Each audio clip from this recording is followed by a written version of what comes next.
नमस्कार। मैं ज्योतिष शास्त्री रमेश चौबे उपस्थित हूं आपके समक्ष एक जन्म कुंडली को लेकर के। एक छोटे बच्चे की जन्म कुंडली है और प्रत्येक माता के तरह इनके भी माता का एक प्रश्न है। ये एक विषय को मुझसे जानना चाहती थी कि क्या मेरे बच्चे कुंडली में बालारिष्ट योग है या नहीं, और यदि है तो कितना प्रभावी है। तो आज संपूर्ण चर्चा करेंगे इस कुंडली के विषय में और बताएंगे कि इस कुंडली के लिए क्या स्थितियां हैं, ग्रह स्थिति, इस पे चर्चा करेंगे। तो सबसे पहले हम बात कर लेते हैं जन्म के तारीख की। 2 अक्टूबर 2024 4:57 PM टोरंटो, ओंटारियो, कनाडा बच्चे का जन्म स्थान है।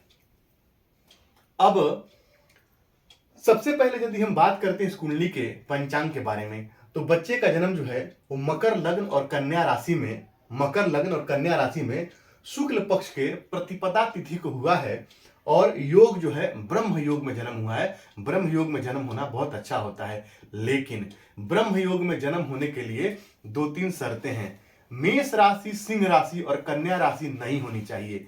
यदि मेष राशि, सिंह राशि या कन्या राशि है तो ब्रह्म योग का संपूर्ण फल जातक को नहीं प्राप्त होता है, तो ये आपको ध्यान रखना है। तो यहां बच्चे की कन्या राशि है तो ब्रह्म योग का संपूर्ण फल बच्चे को प्राप्त नहीं होगा। आगे बढ़ते हैं, बात करते हैं लग्न की।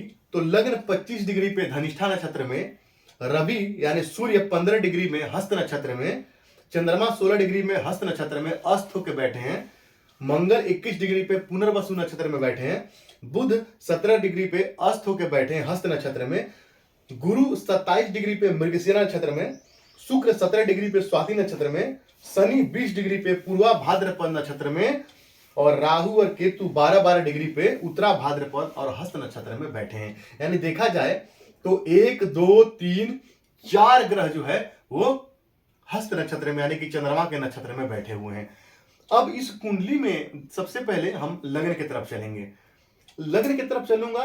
लग्नपति कौन बनते हैं? लग्नपति बनते हैं शनिदेव, जो कुंडली के दूसरे भाव में बैठे हैं। लग्न 25 डिग्री पे बैठा है, सम राशि का लग्न है, तो 25 डिग्री जो है 25 डिग्री पे जो है सम राशि में लग्न जो है वो मृतक अवस्था में हो जाता है, यानी लग्न के पास पावर नहीं है।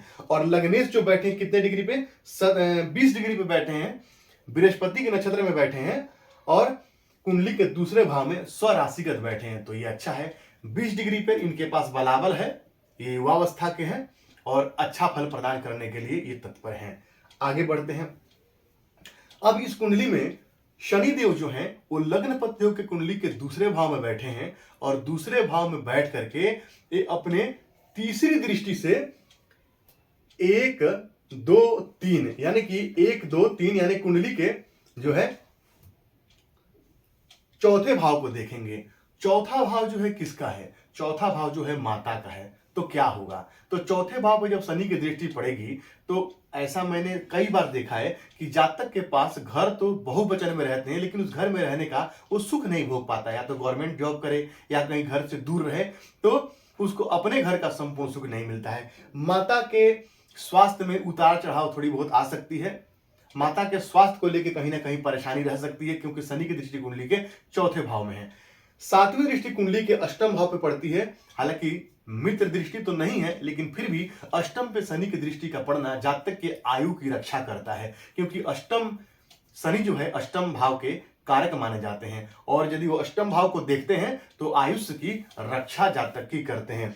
7, 8, 9, 10 और अपनी 11वीं दृष्टि कुंडली के अपनी 10वीं दृष्टि कुंडली के एकादश भाव पे डालेंगे तो आय के नित्य साधन खोलते रहेंगे और जातक को लाभ जो प्राप्त होता रहेगा। आगे बढ़ते हैं। कुंडली में तीसरे और चौथे भाव के स्वामी, कुंडली में तीसरे भाव के स्वामी और 12वें भाव के स्वामी बनते हैं देव गुरु बृहस्पति। वो कुंडली के पंचम भाव में आके बैठे हैं और पंचम भाव में बृहस्पति यदि अकेले बैठे हैं, यदि शुक्र के साथ तात्कालिक मित्रता होता तो भाव नाश वाली बात मैं नहीं कहता, लेकिन शुक्र के साथ जो है तात्कालिक शत्रुता है। यानी कि जब कोई ग्रह बृहस्पति यहां बैठे और शुक्र यदि यहां से एक दो तीन और इधर एक दो तीन, यानी कि 3 घर आगे 3 घर पीछे बैठते हो, तात्कालिक मित्रता होती, लेकिन एक तात्कालिक मित्रता में नहीं है। तो क्या होगा, तो यहाँ पे जातक को जो है भावनाश वाला सूत्र लागू होगा। जातक के जो है कहीं ना कहीं संतान से मतभेद होगा, जातक को जो है वो शिक्षा के लिए जो है दूर जाना पड़ सकता है, या शिक्षा में बाधा आ सकती है। तो विभिन्न प्रकार के जो समस्या बैठ के बृहस्पति देंगे। क्यों? क्योंकि तात्कालिक शत्रुता में आ गए तो ये पंचम भाव के कारक होते हैं, तो भाव नाश वाला सूत्र यहाँ पे लागू होगा। बृहस्पति की 5वीं दृष्टि पड़ती है कहां पे, तो कुंडली के भाग्य भाव पे। अब बृहस्पति अपनी 5वीं दृष्टि से बुध, चंद्रमा, सूर्य और केतु को देखेंगे। अब इनका जब चलित चक्र जब आप जाके बच्चे का देखेंगे तो सारे जो ग्रह जो यहाँ आपको कुंडली के एकादश जो 9 भाव में दिखाई दे रहे हैं, वो सारे कुंडली के अष्टम भाव का फल दे रहे हैं। देखिए सारे ग्रह जो अष्टम का फल दे रहे हैं, लेकिन एक बात याद रखिएगा, कभी भी ग्रहों की दृष्टि को हम लग्न कुंडली से देखते हैं। तो बृहस्पति की दृष्टि चंद्रमा पे पड़ती है तो ये अच्छा हो गया। जब भी चंद्रमा पे बृहस्पति की दृष्टि पड़े तो ये क्या होगा, गजकेसरी योग का निर्माण होगा। और ये सारे ग्रहों के बृहस्पति, बुध, चंद्र, सूर्य, केतु, इन सब को यानी कि अष्टम भाव के जो स्वामी हैं उनको भी, और एक बच्चे के कुंडली में चंद्रमा जो है उसके बचपन का कारक होता है, तो उसको भी यानी कि सभी ग्रह को जो है कौन, बृहस्पति देखते हैं। तो क्या करेंगे, अपनी अमृतमय दृष्टि से इन ग्रहों को जो है वो शुभ कर देंगे, अच्छा फल देने के लिए बाध्य कर देंगे। ये प्लस पॉइंट है। बृहस्पति की 7वीं दृष्टि कुंडली के लाभ भाव पे पड़ेगी तो जातक को आय के नित्य रास्ते खोलते रहेंगे। और अपनी 9वीं दृष्टि से कुंडली के लग्न को देखेंगे, हालांकि नीच दृष्टि है लेकिन फिर भी बहुत ज्यादा मैं खराब नहीं कहूंगा। बृहस्पति की दृष्टि लग्न पे पड़े तो बृहस्पति लग्न में यानी कि यहां पे पूर्व दिशा में कारक हो जाते हैं, तो जातक को बुद्धिमान और ज्ञानवान बनाएंगे और जातक के व्यक्तित्व को वृद्धि करेंगे। अच्छा है। अब यहां पे कुंडली के चौथे भाव के और एकादश भाव के स्वामी बनते हैं मंगल देव, कुंडली के 6ठ भाव में आकर बैठे हैं। अब मंगल 6ठ में देखा जाए तो मंगल एक पापक ग्रह है और 6ठ में कारक होते हैं, लेकिन मंगल यदि 6ठ भाव में बैठे तो कर्ज देना नहीं चाहिए, कर्ज आप ले सकते हैं। क्यों? क्योंकि कर्ज आप देंगे तो कर्ज आपका डूब जाएगा। और चलित चक्र में मैं जाके देखा तो मंगल जो है नीच राशि का फल दे रहे हैं। तो बच्चे को अभी चंद्रमा की दशा चल रही है, बच्चे का जन्म चंद्रमा की दशा में हुई है, इसके बाद उसको मंगल की दशा भी आएगी और मंगल नीच के होकर बैठे हैं तो बहुत अच्छा मैं नहीं कहूंगा। अब मंगल यहाँ पे जो है लाभपति होकर के कुंडली के 6ठ भाव में आके बैठे हैं, यानी कि अपने से अष्टम चले गए और सुख भाव के स्वामी यहाँ के कुंडली के कहा तो 6ठ भाव में बैठे हैं। अब एक बात याद रखिएगा, कुंडली में चौथे भाव जो है वो माता का है, सुखों का घर है, और सुख का स्वामी कुंडली के 6ठ भाव में आके बैठ गया और माता के भाव पे जो है वो शनि की दृष्टि है, और माता का कारक चंद्रमा केतु के साथ बैठा है, राहु से दृष्ट होकर के और अस्त होकर बैठा है। तो माता के साथ भी अनबन हो सकती है, ऐसा मुझे दिखाई दे रहा है। माता का भी संपूर्ण सुख जातक को प्राप्त नहीं होगा, या माता के साथ जो है मतभेद कहीं ना कहीं बना रहेगा। क्यों? क्योंकि भाव, भावेश और भाव का कारक तीनों ही पीड़ित हो रहा है। शनि की भी ये नीच की दृष्टि है, याद रखिएगा। मेष राशि पे शनि की 3री दृष्टि जो है नीच की दृष्टि है, तो कहीं ना कहीं माता के स्वास्थ्य को या माता से संबंधों को लेकर के अनबन रह सकती है। अब यहाँ पे और आगे बढ़ते हैं। कुंडली के पंचम भाव के स्वामी और कुंडली के जो है दसम भाव के स्वामी शुक्र बनते हैं और दसम भाव में बैठे हैं, लेकिन षडबल में जो है शुक्र के पास बलाबल बिल्कुल बने नहीं है। षडबल में शुक्र जो है वो 7 अंक लेके सबसे कमजोर होकर बैठे हैं, बल नहीं है। तो मालव्य योग तो जातक की कुंडली में बन रहा है, और चलित चक्र में जो है वो कुंडली के भाग्य भाव का फल दे रहे हैं शुक्र। तो मालव्य योग जातक के कुंडली में है, लेकिन शुक्र का बहुत अच्छा यहाँ पे बलाबल नहीं है, इसीलिए मालव्य योग का संपूर्ण फल भी जातक को मिलेगा ऐसा मैं नहीं कह सकता हूं। तो शुक्र की स्थिति भी जो है कहीं ना कहीं डामाडोल स्थिति मुझे दिखाई दे रहा है, क्योंकि षडबल से शुक्र जो मजबूत नहीं है। लेकिन एक प्लस पॉइंट है। प्लस पॉइंट क्या है? ये शुक्र जो है वो नवमांश कुंडली में जाकर के कुंडली के अष्टम भाव में उच्च के बैठे हुए हैं। अब यहाँ पे रोक करके मैं आपको 2-3 बातें बताऊंगा। बालारिष्ट योग की बात इन्होंने किया था, तो चलित चक्र में सारे जो ग्रह हैं कुंडली के अष्टम भाव का फल दे रहे हैं और कन्या राशि का ही फल दे रहे हैं। कई बार क्या होता है कि यहाँ पे मान लीजिए कि बुध, चंद्र, सूर्य और केतु यदि कन्या राशि में बैठे हैं और चलित चक्र में यदि वो कुंडली के अष्टम भाव का फल देते हैं तो अलग बात थी, लेकिन ये सारे के सारे ग्रह जो है वो अष्टम भाव का फल दे रहे हैं और कन्या राशि का फल दे रहे हैं। यदि ये सारे ग्रह यदि अपने एक घर पीछे भी फल देते हैं तब भी सूर्य जो है अष्टम पति होकर अष्टम भाव में बैठ जाते हैं। लेकिन कोई बात नहीं, ये सारे जो है यानी कन्या राशि जो है वो कुंडली के अष्टम भाव में यहाँ पे दिखाई दे रही है और बुध अष्टम भाव का फल दे रहे हैं। भूलना नहीं है कि इन सारे ग्रहों पे जो है देवगुरु बृहस्पति की दृष्टि पड़ती है। तो अष्टम भाव में बुध अपने ही राशि में बैठे हुए हैं तो क्या करेंगे, आयुष्य की रक्षा करेंगे। शनि की दृष्टि पड़ती है और साथ ही साथ नवमांस कुंडली में भी जो है अष्टम भाव में शुक्र बैठे हैं और उच्च राशि में बैठे हैं। तो अष्टम भाव में कोई ग्रह स्वराशि उच्च राशि का हो तो ये बहुत अच्छा माना गया है। और अष्टम भाव के स्वामी बृहस्पति भी अपनी 7वीं दृष्टि से अष्टम भाव को देखते हैं तो जातक के आयुष्य की रक्षा करेंगे। यहाँ पे एक ज्योतिषी जो है वो किसी न किसी चीजों को ग्रहों के आधार पर देख करके गणना कर सकता है, लेकिन एक बात याद रखिएगा कि फाइनल डिसीजन हमेशा गॉड का होता है। हम सिर्फ एक अनुमान लगा सकते हैं और यदि कुछ ऐसा है तो हम उसका उपाय बता सकते हैं, क्योंकि महामृत्युंजय मंत्र एक ऐसा है जिससे मृत्यु पर भी विजय पाया जा सकता है, ऐसा हमारे शास्त्रों में वर्णन है।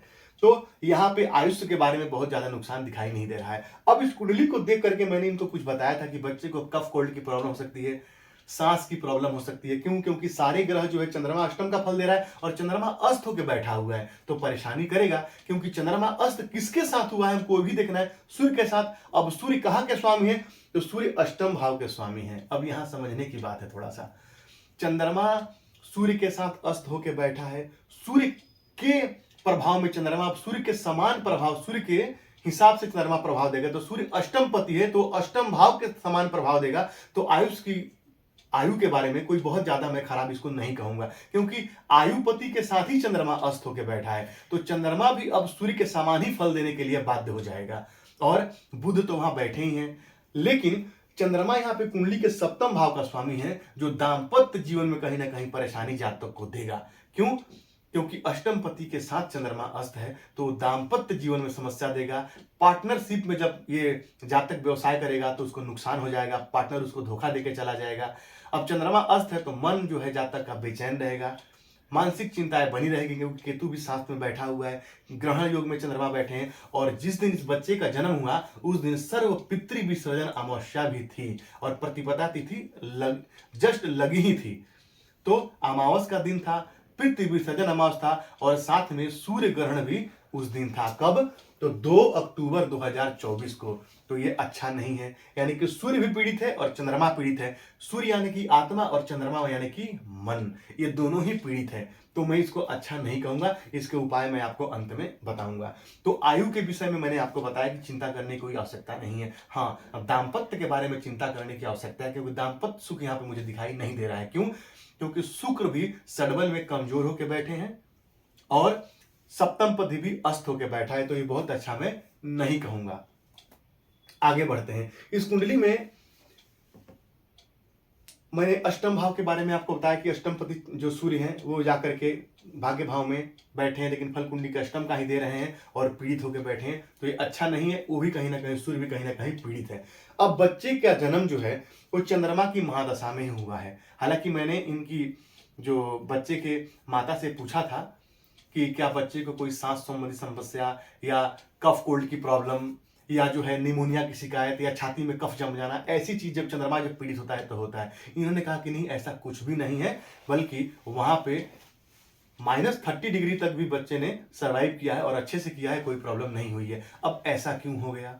अब ऐसा कैसे हो जाओ समझिए, क्योंकि बृहस्पति की दृष्टि जो चंद्रमा पर पड़ रही है ये बहुत ही प्लस पॉइंट है। हम कहते हैं अक्सर कि यदि किसी भाव पे या किसी ग्रह पे देवगुरु बृहस्पति की दृष्टि पड़ जाए तो ये अमृत का छिड़काव वहां पे, क्योंकि बृहस्पति की दृष्टि में अमृत है तो ये बहुत बढ़िया होता है। तो इस बच्चे की रक्षा बृहस्पति करते रहेंगे। लेकिन मैंने आपको बताया जैसे कि ब्रह्म योग का संपूर्ण फल जातक को नहीं मिलेगा। नवमांश कुंडली की बात करें तो नवमांश कुंडली सिंह लग्न की बनती है और लग्नपति कुंडली के 10वें भाव में बैठे हैं, बहुत बढ़िया। लग्नपति का 10वें भाव में बैठना बहुत अच्छा होता है, वहां पे वो दिग्बली होकर बैठे हैं नवमांश कुंडली में लग्नपति, ये अच्छा है।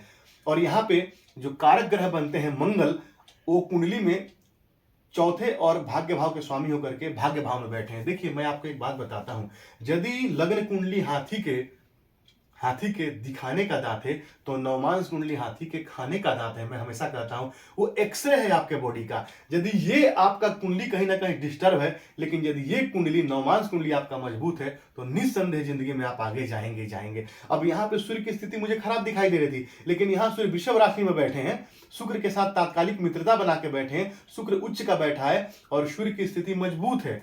तो सूर्य की स्थिति अच्छी हो गई और सूर्य यहाँ पे अष्टम पति है, यहाँ दिग्बली होकर के बैठ गए, बहुत बढ़िया है। अब आगे बढ़ते हैं। अब इस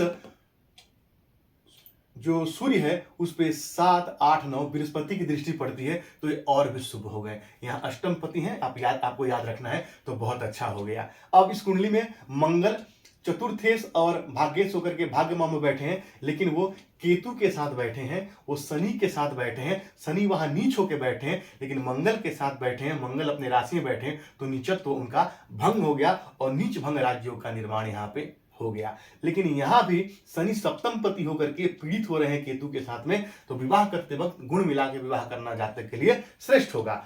अब यहाँ पे बृहस्पति भी अत्यंत कारक होते हैं सिंह लग्न में, तो बृहस्पति कहाँ, बृहस्पति कुंडली के दूसरे भाव में जाके बैठे हैं। अब जातक का ज्ञान का स्वामी जाकर के धन में बैठा है, कि जातक अपने ज्ञान से ही धनार्जन करेगा। और यहाँ भी पराक्रम पति होकर कुंडली के ज्ञान भाव में आके बैठे हैं, तो जातक अपने ज्ञान से, अपने पराक्रम से ही आगे बढ़ने वाला है। ये भी आपको याद रखना पड़ेगा। अपने पराक्रम से अपने ज्ञान की वृद्धि करके जीवन में आगे बढ़ेगा, यानी कि ज्ञान ही इस बच्चे की जिंदगी में इसका मुख्य जो है मतलब जीवन जीने का एक आधार बनेगा। जातक बुद्धिमान और ज्ञानवान होगा। आगे बता दूं मैं आपको, बुध द्वितीय और एकादश पति होकर के एकादश भाव में बैठे हैं, अपने राशि में बैठे हैं। यानी यदि मैं इस कुंडली को जब मैं पहले बार जब यहाँ देखा लग्न कुंडली, तो मैंने बोला ग्रहों की स्थिति बहुत अच्छी तो नहीं दिखाई दे रही है, लेकिन जब मैं नवमांश कुंडली में जाके इस बच्चे की कुंडली को देखा, तो सारे के सारे ग्रह लगभग जो मुझे ठीक ठाक दिखाई दे रहे हैं, सारे ग्रहों की स्थिति अच्छी है। यहाँ पे बृहस्पति भी कुंडली के दूसरे भाव में कारक होते हैं, अकेले बैठे हैं। हालांकि बृहस्पति दूसरे भाव में बैठे हैं, अकेले बैठने से दूसरे भाव में, पंचम भाव में, सप्तम भाव में, यहाँ पे कहीं ना कहीं भाव का नाश करते हैं, लेकिन फिर भी वो वहां पे कन्या राशि में बैठे हैं, तात्कालिक मित्रता बना के बैठे हैं, तो अच्छा फल प्रदान करेंगे। राहु को भी ये देखूं तो राहु यहाँ भी तीसरे में और यहाँ भी तीसरे में पराक्रम भाव में बैठा है। जातक पराक्रमी होगा, अपने पराक्रम से जीवन में आगे बढ़ने वाला होगा। और शनि देव की यदि बात करूं तो सप्तम और षष्ठ पति होकर के भाग्य भाव में बैठे हैं। थोड़ी परेशानी तो जिंदगी में देंगे, थोड़ा भाग्य में रुड़ाएं अटकाएंगे, लेकिन फिर भी जातक जो है उसको आराम से पार कर जाएगा। सारे ग्रहों की स्थिति अच्छी है। चंद्रमा देखो, चंद्रमा व्ययपति हो कुंडली के लाभ भाव में बैठा है, और लाभ भाव में बैठे सारे ग्रह अच्छे होते हैं। क्यों? लाभ भाव एक ऐसा भाव है, जब रावण के पुत्र मेघनाथ का जब जन्म हो रहा था, तो रावण ने सारे ग्रहों को बोला कि जाकर के कुंडली के एकादश भाव में बैठ जाओ, क्योंकि एकादश भाव एक ऐसा भाव है कि वहां पे कोई भी ग्रह बैठे तो अच्छा फल देता है। लेकिन जन्म के थोड़े से पहले शनि ने अपनी चाल बदल दी, जिसके बदले रावण ने शनि को बंदी बना के काफी दिन तक अपने पास रखा। सारे ग्रह जो है एकादश भाव में बैठने के लिए कहा, एकादश भाव इतना बढ़िया भाव है, तो एकादश भाव में बैठे सारे ग्रह जो अच्छा फल देते हैं। बुध चंद्र की युति है, यहाँ भी बुध चंद्र की युति है, यहाँ भी बुध चंद्रमा जो है शत्रु राशि में बैठा है, शत्रु के साथ बैठा है, और यहाँ भी चंद्रमा शत्रु के साथ ही बैठा है। तो चंद्रमा कहीं ना कहीं थोड़ा पीड़ित है, और सड़बल में चंद्रमा के पास ज्यादा पावर है, हम चंद्रमा का उपाय करेंगे। बाकी यदि मैं इस कुंडली को देखूं तो ये कुंडली कहीं से मुझे बहुत ज्यादा खराब नहीं दिखाई दे रही है, क्योंकि लग्न कुंडली में जिन ग्रहों की स्थितियां खराब है, नवमांश कुंडली बहुत अच्छे भाव में बैठे हैं, और नवमांश कुंडली जो है मेन रोल निभाता है। मैं खुद इस चीज को फील किया हूं, क्योंकि मेरे कुंडली में भी, मेरे भी लग्न कुंडली से ज्यादा बलवान ग्रह मेरे नवमांश कुंडली में है, जिन्होंने मुझे जीवन में ऊंचाइयां बहुत दी। तो नवमांश कुंडली इस बच्चे की अच्छी है, तो चिंता करने की कोई आवश्यकता नहीं। हाँ, बस छोटे छोटे उपाय कर लेना है। क्या करना है? जैसे चंद्रमा अस्त है, पीड़ित है, केतु के साथ बैठा हुआ है, तो एक बार जो है चंद्रमा के मंत्रों का 11,000 जाप करा के किसी ब्राह्मण से दशांश हवन तर्पण और मार्जन करना चाहिए। बच्चे के माता को भी अपने बच्चे के नाम से चंद्रमा के मंत्रों का डेली शाम को जाप करना चाहिए। प्रत्येक सोमवार को आधा गिलास कच्चा दूध पानी में मिला करके, और पूर्णिमा के दिन भी, और बच्चे को स्नान कराना चाहिए। ओम सोम सोमाय नमः मंत्र का जाप अपने बच्चे के लिए इनको डेली 108 बार करना चाहिए। और एक अर्ध चंद्र पे चंद्रकांत मणि यानी कि मून स्टोन लगा करके बच्चे के गले में सोमवार के दिन, शुक्ल पक्ष के सोमवार के दिन धारण करवाना चाहिए, चंद्रमा का प्राण प्रतिष्ठा करा करके। साथ ही साथ जो है सूर्य भगवान को, जो बच्चा बड़ा हो जाए या अभी भी ये चाहे तो सूर्य भगवान को अर्घ प्रदान करें, इससे फायदा होगा। और 2029 के बाद जो मंगल की महादशा आएगी उस समय भी इनको क्या करना चाहिए, तो मंगल के मंत्रों का जाप ब्राह्मण से करवाना चाहिए। क्यों? क्योंकि मंगल भी नीच राशि का होकर बैठा है, जो बच्चे के लिए कहीं ना कहीं अच्छा नहीं है, रोग भाव में बैठा है। तो ये छोटे छोटे उपाय करके ये लाभ प्राप्त कर सकते हैं। इस कुंडली में सबसे मुख्य ग्रह कौन है? शुक्र है। तो इस बच्चे को जब ये थोड़ा बड़ा हो जाए, जब बड़ा हो जाए बच्चा, तो इस बच्चे को जो है विवाह से पहले मैं कहूंगा एक ओपल पहनाना चाहिए, कम से कम 10 कैरेट का। और साथ ही साथ इस कुंडली में जो है बुध अस्त होकर बैठे हैं, सूर्य के साथ बैठे हैं, तो मैं पन्ना के फेवर में बहुत ज्यादा नहीं जाऊंगा। भगवान गणेश की आराधना करवाएं, ओम गंग गणपतये मंत्र का जाप बच्चे से करवाएं और भगवान गणेश को दूर्वा चढ़ाएं। इससे जो है बुध की संपूर्ण जो है अशुभता समाप्त होगी और सुफल प्राप्ति जातक को होगी। शनि को देखा जाए तो शनि देव जो है वो चलित चक्र में राहु के साथ जाके बैठ गए हैं और जो है पीड़ित हो गए हैं और वो मीन राशि का फल प्रदान कर रहे हैं। तो शनि यहाँ कहीं लग्नेश भी कहीं ना कहीं पीड़ित होकर बैठा हुआ है। तो इसके लिए क्या करना चाहिए, तो शनि को ठीक करने के लिए भगवान भोलेनाथ की आराधना करनी चाहिए। और इस कुंडली में ऐसे देखा जाए तो इस कुंडली में माँ लक्ष्मी इष्ट देव हैं, इस कुंडली इष्ट देवी हैं इसमें, तो माँ लक्ष्मी की आराधना करना भी बड़ा श्रेष्ठ होगा। माँ लक्ष्मी की आराधना कैसे करनी है, माँ लक्ष्मी को डेली एक गुलाब का फूल चढ़ाइए और शुक्रवार के दिन सफेद मिठाई का भोग लगा करके और माँ लक्ष्मी की आरती कीजिए। तो इससे क्या होगा, शुक्र आपका अच्छा हो जाएगा। शनि और राहु की युति के लिए जो है एक बार जब भी मौका मिलता है, तो हालांकि अभी ये बाहर रहती हैं विदेश में, लेकिन जब भी इनको मौका मिले, जब ये भारत आती हैं, तो एक बार त्रिपिंडी श्राद्ध करवा लेना चाहिए बच्चे के नाम से।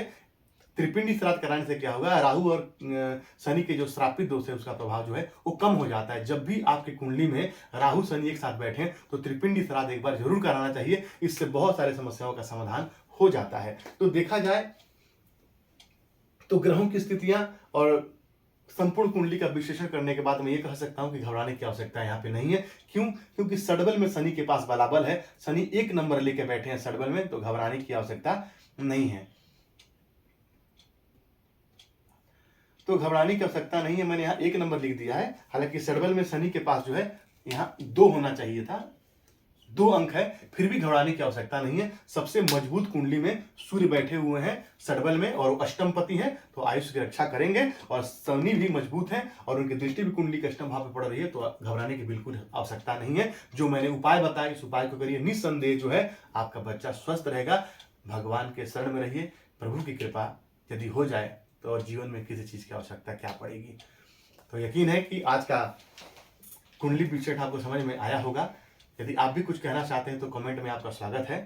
तो आपको यदि मेरी बातें अच्छी लगती है तो मेरे चैनल को सब्सक्राइब और वीडियो को लाइक कीजिए, शेयर कीजिए। आपका दिन मंगलमय से मंगल का नाम कामना के साथ आज के लिए इतना ही। नमस्कार।